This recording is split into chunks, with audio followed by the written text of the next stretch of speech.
A French general sets down a classified file and writes this: "This hypothesis is not wrong, and if it is correct, the consequences for defense are extremely serious."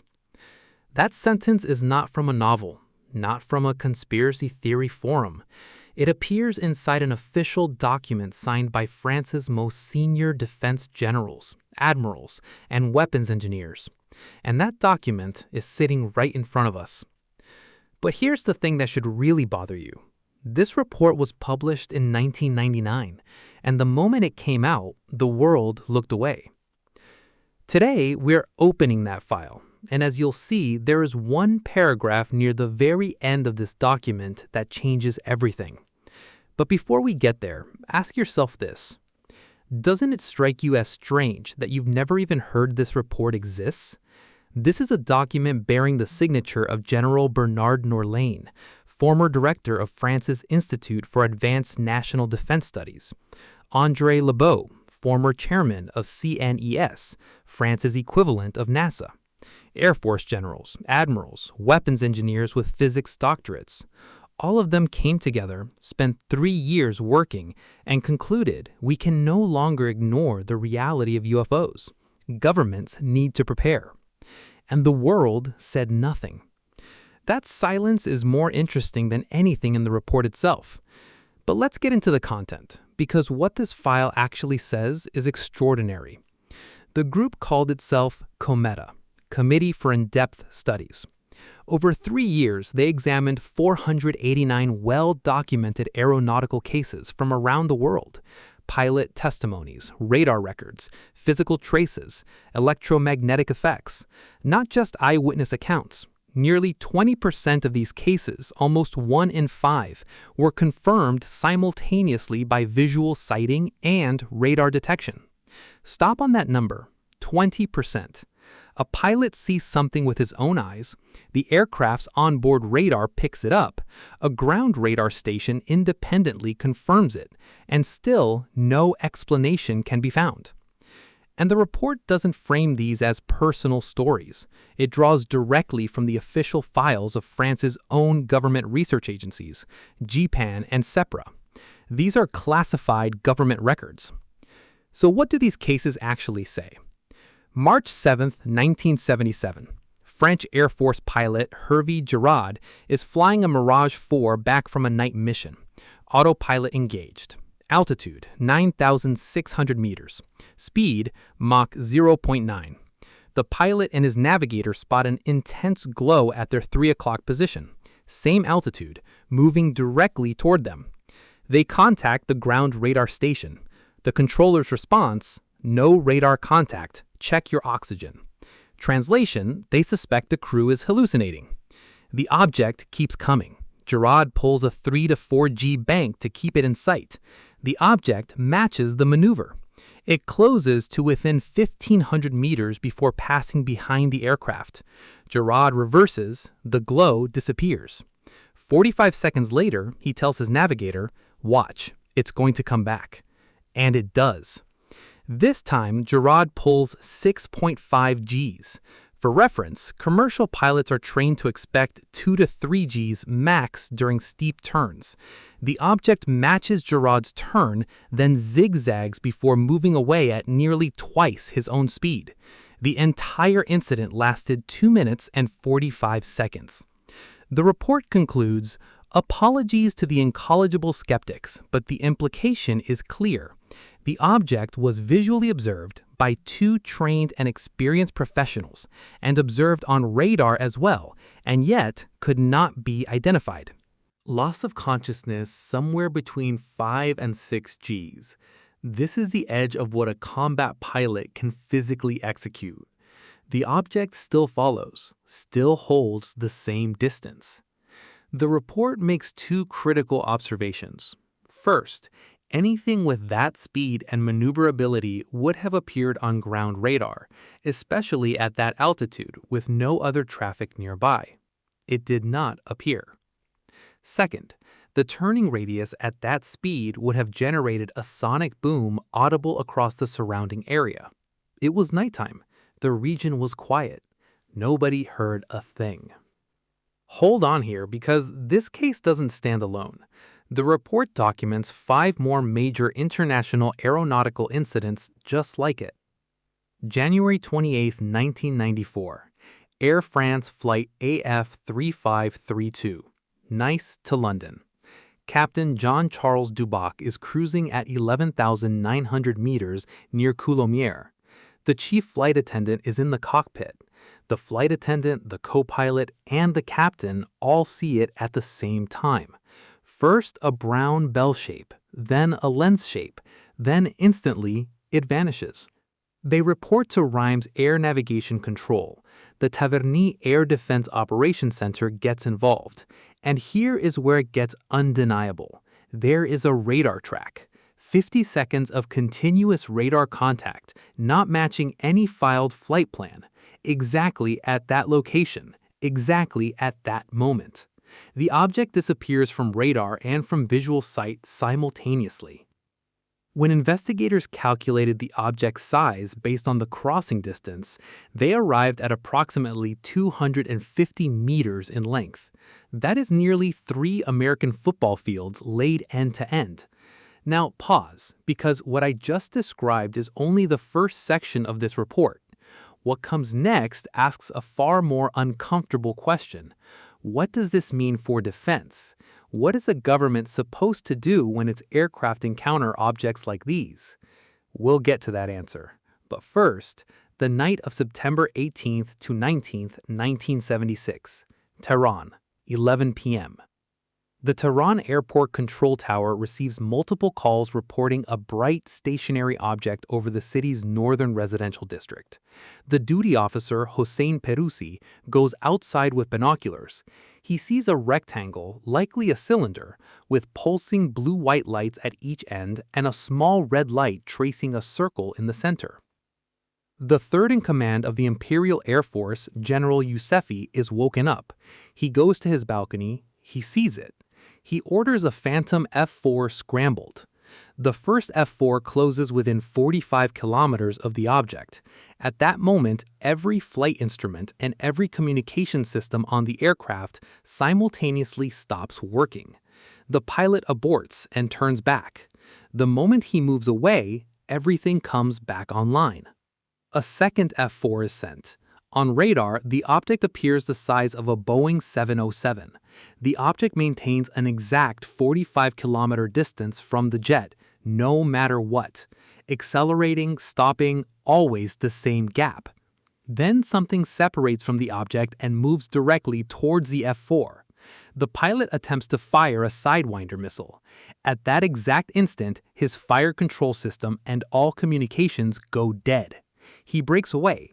The smaller object follows for him, then returns and re-enters the main craft. A second object then exits and plunges straight down toward the ground.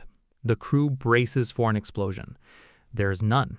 The object appears to land gently, illuminating an area 2 to 3 kilometers in diameter. The crew is temporarily blinded by the brightness. The next day, a helicopter takes them to the site. A dry lake bed. No trace of anything. The Defense Intelligence Agency of the United States evaluated this case. Their official note concluded with this assessment. An outstanding report. This case is a classic, which meets all the criteria necessary for a valid study of the UFO phenomenon. That isn't an official DIA document. Those are the words of the United States government. Now, let's step back and look at what COMETA actually concludes, because the cases alone are striking enough. But what COMETA does next is where things get genuinely uncomfortable. The report works through every possible explanation one by one. Unknown natural phenomena, secret weapons of a superpower, disinformation operations, holographic images, and finally, the extraterrestrial hypothesis. It rules out the secret weapons explanation. Here's the reasoning. These phenomena were reliably documented starting in 1944. The first prototype stealth aircraft flew in 1977, and its existence wasn't publicly known until 1988. But credible, confirmed UFO sightings predate all of that. And in 1944, neither the United States nor the Soviet Union possessed anything remotely close to this technology. Then comes the sentence I had to read twice. Some UAPDs do seem to be completely unknown flying machines with exceptional performances that are guided by a natural or artificial intelligence. This is not posted on a UFO forum. This is an assigned, archived government document produced by France's Institute for Advanced National Defense Studies. And the section that immediately follows tells governments what they need to do about it. The report delivers 6 concrete recommendations to governments. 1. Military and civilian pilots must be educated about these phenomena and trained on how to respond. 2. France's UFO research agency needs more personnel and resources, and international databases need to be established. 3. The detection of UFOs should become an explicit objective of civilian and military space surveillance systems. 4. A dedicated unit at the highest level of government needs to be created to handle this strategically. 5. France, with the support of other European nations and the European Union, should apply diplomatic pressure to the United States to share what it knows, because this report openly accuses the U.S. of withholding information. 6. And this last one stopped me completely. Governments must begin planning right now for what to do if a UFO makes an unambiguous public appearance or an overt attempt at contact or some other significant event. Read that again. An official French defense report is telling governments, plan for the possibility that this becomes undeniable and public. Not if, when. Now let's go deeper. Because the report includes a classification of how different governments might currently relate to this phenomenon. 4 categories. First, governments with no knowledge of extraterrestrial phenomena or that don't consider themselves affected. Second, governments that are aware but lack the means to investigate.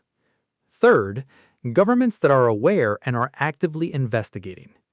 Fourth, and the report writes this explicitly, governments that have entered into contact with one or more extraterrestrial civilizations and have established relations and political, scientific, and technical collaboration.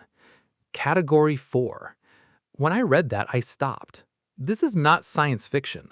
This is a category that French defense analysts considered real enough to put in writing. And immediately after laying out these 4 categories, the report asks, is it possible that the United States falls into the 4th category? The report doesn't answer that question directly, but what it says about the United States is unambiguous. Since 1953, the United States enacted 2 military regulations designed to suppress UFO reports. The first, Air Force Regulation 200-2, prohibits the public disclosure of any data about unexplained aerial objects. The second, JANAP 146, makes the unauthorized disclosure of a UFO sighting a criminal offense. The penalty? 10 years in prison and $10,000 fine. And this regulation doesn't only apply to military personnel. It applies to commercial airline pilots and merchant marine captains as well. A pilot sees something genuinely unexplainable during a flight. Under U.S. law, sharing that information publicly is prosecutable under espionage statutes. The report says this situation creates a fundamental problem even within NATO. If allies are withholding information of this magnitude from each other, the report asks, can that alliance be said to rest on genuine trust? Now let's go back to the very beginning of this file. On the cover, in handwriting, 2 names, Carol Rosen and John Cipher, dated April 30th, 2001. Carol Rosen was an anti-weapons in space activist and a spokesperson for von Braun in the final years of his life. In a signed letter included in this file, she writes that von Braun had asked her to commit to finding a path to open the doors to space, with his full and unlimited vision. This package, including the COMETA Report, was being hand-delivered to a NASA official. And a handwritten note inside reads, Dan, as promised, here is the French COMETA Report. I misspoke. It is a private, not government report. But the quality and sober nature of the participants still, I think, recommends it to you. On page 425 of the large document we gave you is a summary of the report. Please read the entire radar section from page 62. No press conference, no official channel, no formal petition. Just an envelope, a report inside, and a note that says, "Read this." Which brings us to the paragraph near the end of this document, the one that changes everything. In the conclusion section, the report states, "The extraterrestrial hypothesis is by far the best scientific hypothesis. It certainly has not been categorically proven, but strong presumptions exist in its favor, and if it is correct, it is loaded with significant consequences." That is written in a document signed by French defense generals, a document that is sitting in a government archive. Those words, in that document. This is not an indictment, not a prophecy, it is a policy document. And what that policy document says is, take this seriously, because if the hypothesis is wrong, nothing is lost. But if it is right, being unprepared is not acceptable. Here is what strikes me after reading through all of it. The report never claims to know what UFOs are. Nobody in it does. What it says instead is this: there are hundreds of cases with credible witnesses, radar confirmation, physical traces on the ground, electromagnetic effects on aircraft and vehicles, and documented physiological effects on people. These cases sit in government archives, and not one of them can be explained. The report's authors, generals, admirals, engineers, scientists, close with a question that I think belongs to all of us. They ask, how long can we afford to delay preparation? And then they add this: it may be that these visitors have been present since the era when nuclear war first threatened the future of this planet. It may be that their flights over strategic installations were not random. It may be that those overflights carried a message. What that message was, the report does not say. It cannot say, but it does not look away from the question. Nobody in this file has the final answer, but the questions belong to everyone.